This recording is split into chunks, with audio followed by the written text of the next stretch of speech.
সন্ধ্যায় বাসায় ফেরার সময় পাশের দোকান থেকে 2টা ডিম আর একটা নুডলসের প্যাকেট নিয়ে বাসায় ঢুকলাম। আপুর রুমের সামনে গিয়ে বন্ধু রাকিবকে ফোন দিয়ে বললাম, দেখ তোর বোন আমার বোনের মতো না। আমার বোনকে আমি যদি রাত 11টার সময় বলি যে আপু আমি বিরিয়ানি খাবো, তখন ঠিকই আমার আপু আমার জন্য বিরিয়ানি রান্না করে নিয়ে আসবে। এটাই হলো ভাইয়ের প্রতি বড় বোনের ভালোবাসা। আমাদের ভাই বোনের ভালোবাসা দেখে কিছু শিখ, কাজে লাগবে। তারপর আমি ফোনটা রেখে হাসি মুখে আপুর রুমে ঢুকলাম। তখন দেখি আপু এক মনে বইয়ের দিকে তাকিয়ে আছে। আমি একটু কাশির আওয়াজ করতেই আপু আমার দিকে তাকিয়ে বলল, আমাকে কি তোর গাড়ির টিউবের মতো মনে হয় যে তুই হাওয়া দিবি আর আমি ফুলবো?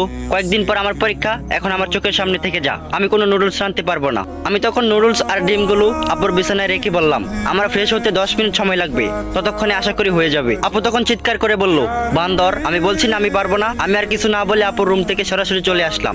আমি ঠিকই জানি আপু 10 মিনিট পর আমার জন্য নুডলস রান্না করে নিয়ে আসবে। পরদিন সকালে আমার গার্লফ্রেন্ড শ্রাবণীর সাথে দেখা করতে যাব, অথচ আমার হাতে একটা টাকাও নাই। আমি তখন আপুর রুমে গিয়ে দেখলাম আপু ব্যালকনিতে ফুল গাছে পানি দিচ্ছে। আমি তখন আপুর পাশে গিয়ে বসলাম এবং বললাম যে আপু তুই জানিস আমি তোকে কতটা ভালোবাসি। আপু তখন বিরক্তকর চোখে আমার দিকে তাকিয়ে বলল, আমি এখন তোর কোনো ময়লা কাপড় চোপড় ধুতে পারবো না, আর আমার হাতে এখন একটা টাকাও নাই। আমি তখন অসহায়ের মতো আপুর দিকে তাকিয়ে বললাম, তুই সবসময় আমায় ভুল বুঝিস। যাই হোক, তোকে একটা কথা বলতে এসেছি। গলির মোড়ে একটা লোক অর্কিডের চারা গাছ নিয়ে বসে আছে, আর একটা অর্কিডের চারা 100 টাকা করে মাত্র। যদি পারিস কিনে নিয়ে আয়, আর যাওয়ার সময় সাবধানে যাস, কারণ পাশের বাড়ির আজিজ আঙ্কেলের কুকুরটা রাস্তায় ঘোরাঘুরি করছে। তুই তো আবার কুকুর দেখে ভয় পাস। আপু আমার কথা শুনে খুশিতে আত্মহারা হয়ে বলল, আমার সোনা ভাই তুই একটু কিনে এনে দে, আমি কুকুরটাকে অনেক ভয় পাই। এই বলে আপু আমাকে 500 টাকার একটা নোট দিয়ে বলল, 5টা চারা আনবি। আমি তখন টাকাটা পকেটে রাখতে রাখতে বললাম, অসংখ্য ধন্যবাদ আপু ছোট ভাইয়ের প্রেমের সহযোগিতা করার জন্য। তুই টাকাটা না দিলে আমি শ্রাবণীকে নিয়ে আজ দুজনে একসাথে বসে চোখে চোখ রেখে কফি খেতে পারতাম না। আমার কথা শুনে আপুর হাতে থাকা মগটা আসার মেরে বলল, তুই যদি আজ অর্কিডের চারা নিয়ে বাসায় না ঢুকিস তাহলে তোর খবর আছে। বাসায় আসতে আসতে বিকাল হয়ে গেল। আপুকে কোথাও দেখছি না, হয়তো ছাদে হাঁটাহাঁটি করছে। বাবা মা দেখছিলাম কি বিষয় নিয়ে জানি আলোচনা করছিল। আমাকে দেখা মাত্রই চুপ হয়ে গেল। কিছুক্ষণ পর আম্মু আমার রুমে এসে বলল, অনেকদিন ধরে তুই কোথাও বেড়াতে যাস না, যা কয়েকদিনের জন্য তোর নানু বাড়ি থেকে ঘুরে আয়। আম্মুর কথাগুলো শুনে আমার কাছে স্বাভাবিক মনে হচ্ছিল না। কয়েকদিন আগেও আমি নানু বাড়ি থেকে ঘুরে আসলাম, অথচ আবার বলতেছে যাইতে। আমি তখন আম্মুর দিকে তাকিয়ে বললাম, আজ সন্ধ্যায় আপুকে দেখতে আসবে তাই না? আর তোমরা চাও না যে আমি বাসায় থাকি? এমন সময় বাবা রুমে এসে ঢুকে বলল, হ্যাঁ আমরা চাই না তুই বাসায় থাকিস, কারণ তুই বাসায় থাকলে একটা না একটা ঝামেলা করবি। ছেলেটা অনেক ভালো, আনন্দমোহন কলেজের প্রফেসর, আর আমি এই ছেলেকে হাতছাড়া করতে চাই না। আমি বাবার কথা শুনে মুচকি হাসি বললাম, ছেলে যদি ভালো হয় তাহলে আমি 100% শিওর কোনো ঝামেলা হবে না। ছাদে এসে দেখি আপু ছাদের রেলিং ধরে দূরে তাকিয়ে আছে। আমি কফির মগটা আপুর দিকে এগিয়ে দিয়ে বললাম, আজকে আবার একটা মকবুল তোকে দেখতে আসবে। আপু তখন কফির মগে চুমুক দিয়ে বলল, এবার মনে হয় বিয়েটা হয়ে যাবে রে। ছেলেটা অনেক ভালো, তাদের বংশও নাকি অনেক ভালো, এবং সে অনেক টাকার মালিক। আমিও ছাদের রেলিং ধরে দূরে তাকিয়ে বললাম, ভালো হলেই ভালো। সন্ধ্যায় আপুকে দেখতে আসলো পাত্র সহ আরো কয়েকজন।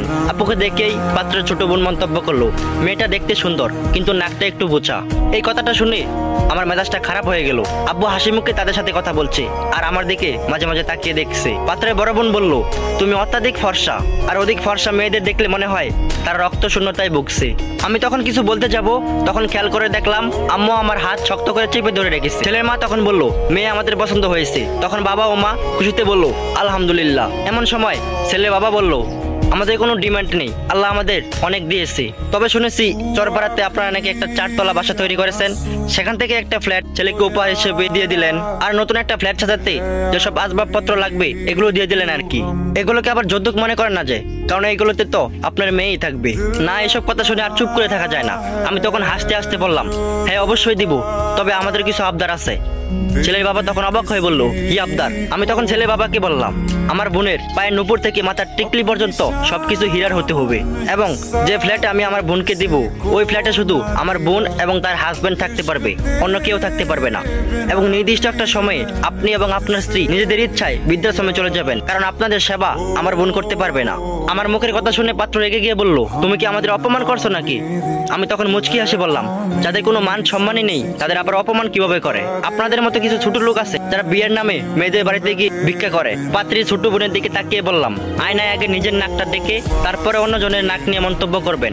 দেখে তো মনে হচ্ছে কেউ সজোরে ঘুষি মেরে নাকটা চ্যাপটা করে দিয়েছে। সবশেষে পাত্র বড় বোনের দিকে তাকিয়ে বললাম, কালো চামড়া ফর্সা করার জন্য তো নিজেই এক বস্তা ময়দা মেখে এসেছেন, আর এখানে এসে বলছেন ফর্সা চামড়া মেয়েদেরকে দেখলে নাকি মনে হয় রক্ত শূন্যতায় বকছে। আমার কথা শুনে পাত্রপক্ষ রেগে চলে যাচ্ছে। আমি তখন আপুর হাত থেকে দুইটা কাছের ছুরি খুলে পাত্রের হাতে দিয়ে বললাম, এতই যখন টাকার দরকার তাহলে এই দুইটা চুরি পরে রাস্তায় নেমে হাততালি দেন, দেখবেন ঠিকই টাকা পেয়ে যাবেন।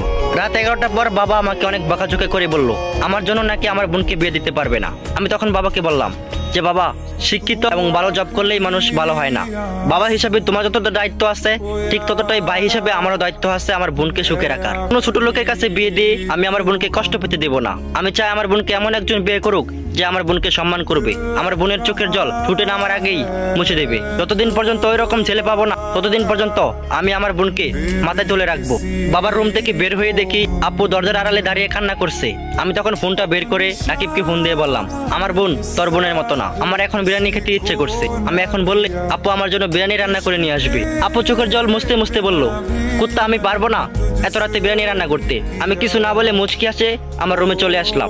আমি ঠিকই জানি কিছুক্ষণ পর আপু ঠিকই আমার জন্য বিরিয়ানি রান্না করে নিয়ে আসবে। আর এভাবেই ভালো থাকুক পৃথিবীর সকল ভাই বোনের সম্পর্ক।